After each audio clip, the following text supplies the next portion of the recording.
3. Here. No, I'm not a writer. Okay.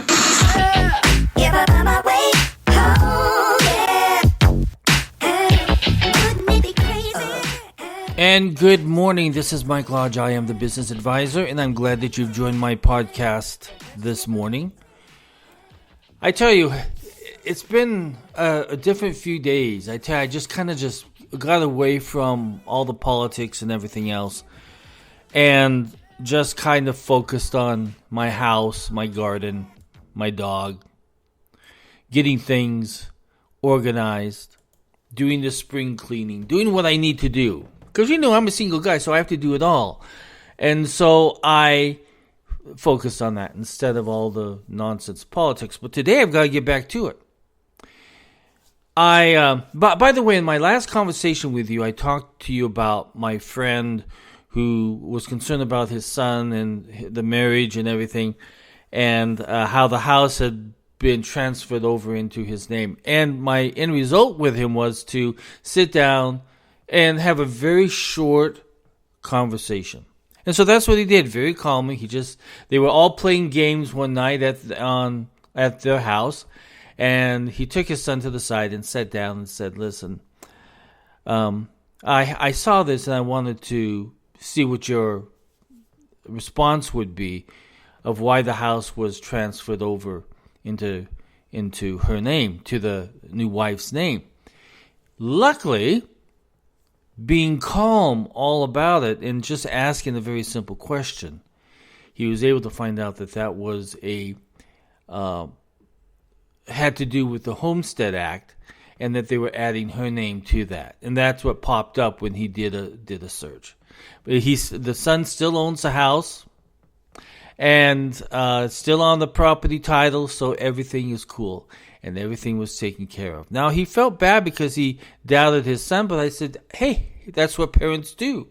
Parents get concerned when they see something like a red flag pop up.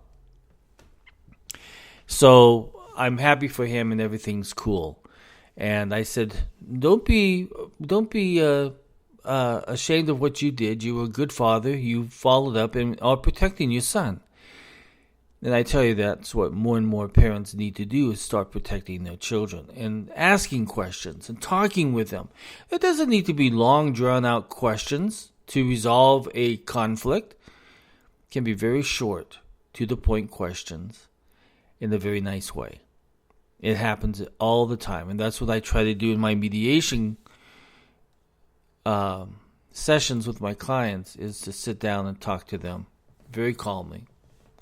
Maybe throw in a sense of humor and try to get to where we need to be.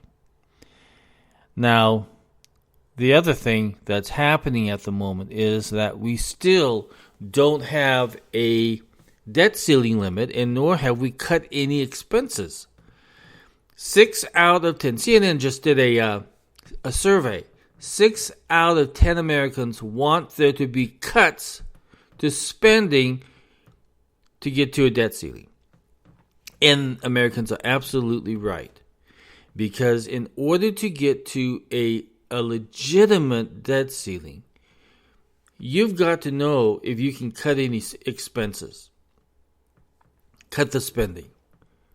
And if you saw that 60-minute show that over the weekend on the Department of Defense, and how certain parts you can buy it at a store for $300, but the Pentagon is paying $10,000. And it goes on and on. You can go through a lot of expenditures within the government as a collective whole where they are wasting government tax money. They are overspending it.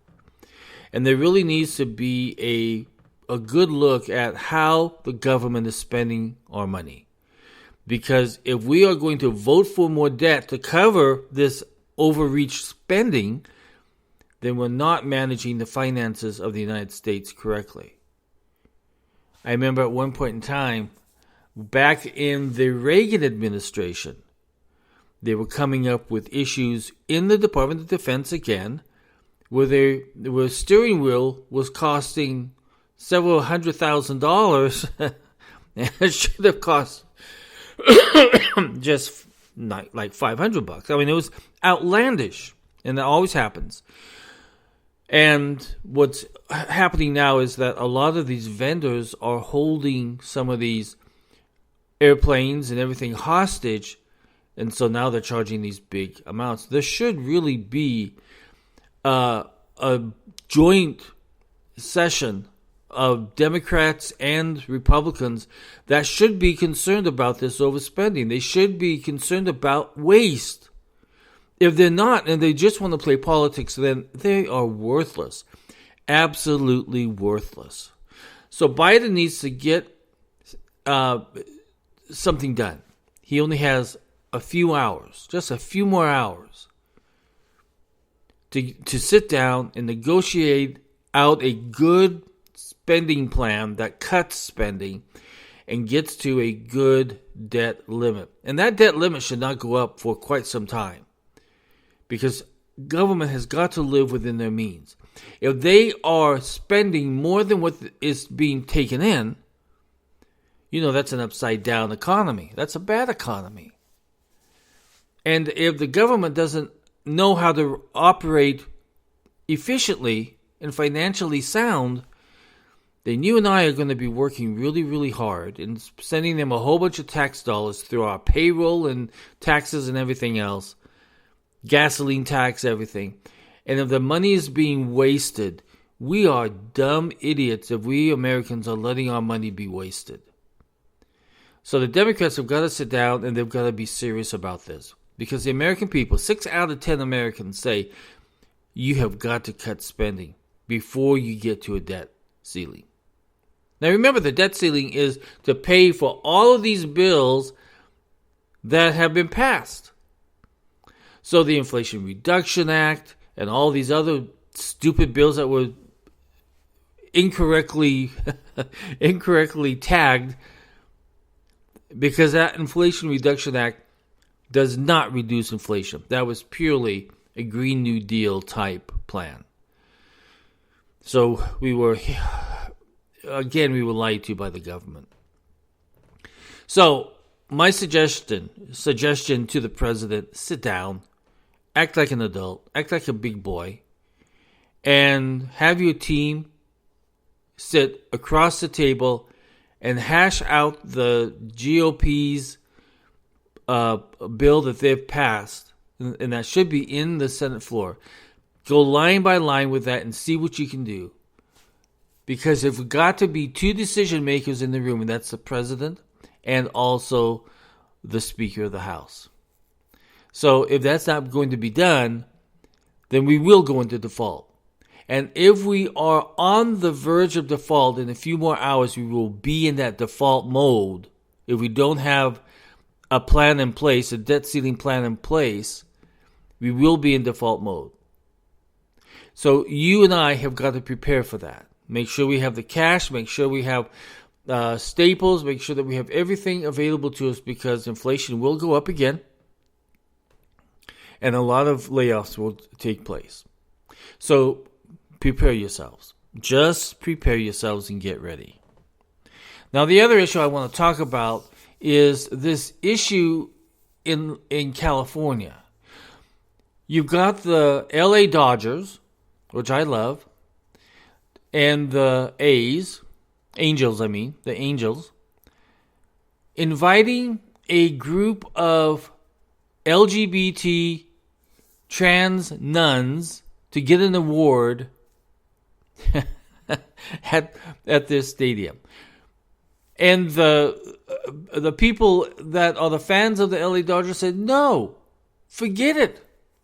This isn't what we want to see. This isn't what we want to indulge ourselves into when we go to a game, that we have to listen to social, political wokeness. They don't want to see that. They're tired of that. Same thing at Target. Target put out LGBT merchandise for June Pride in the children's section of Target. Books on being queer. T-shirts on saying we're queer, we're here. I mean, it went on and on.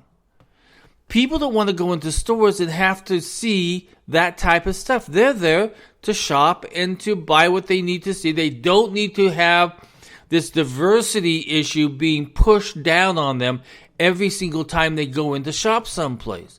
Starbucks did it, and it backfired on them when they were supporting Black Lives Matter. Americans are tired of this. They don't want it anymore. They want to just be able to go into a restaurant or to a store and buy something and not have to be pounded on by social justice, or whatever you want to call it, wokeness. Let's just call it wokeness, because that's basically what it is. Okay? That's basically what it is.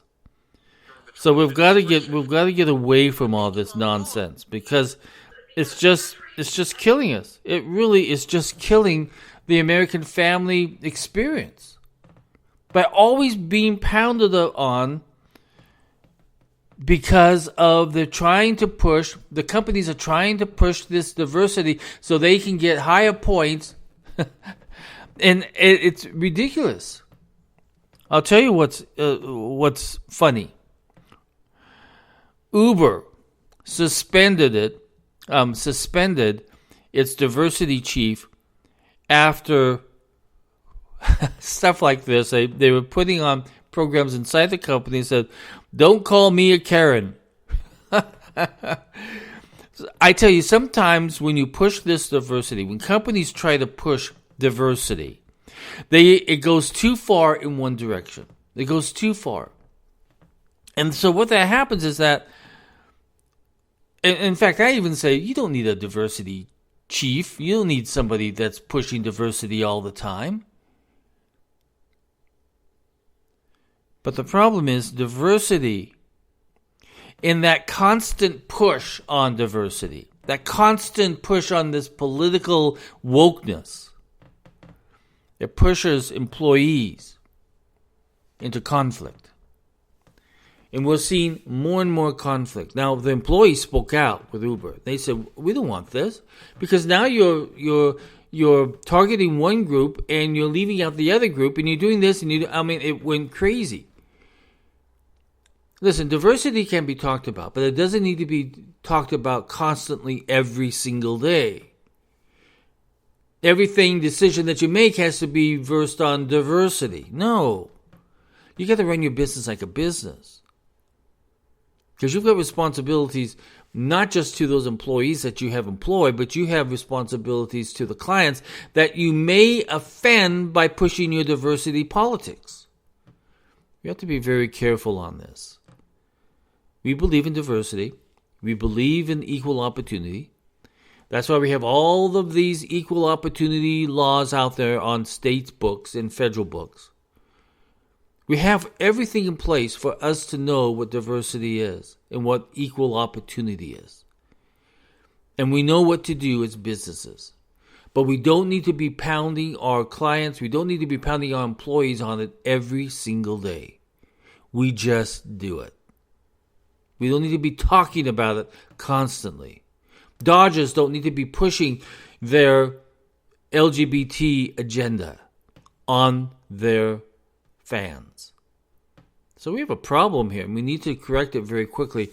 Otherwise, we are going to have a lot of conflict within our companies and between our clients and our customers, and pretty soon they're not going to want to come back to you. I mean, there are people always saying they're going to boycott Target and also the Dodgers and the Angels because they've had it. Listen, if you would like to have a business question answered, just send it to me at thebusinessadvisor@gmail.com. And if you'd like to sit down for a confidential session with me on business advisory or coaching, just go to my website at www.lodge-co.com.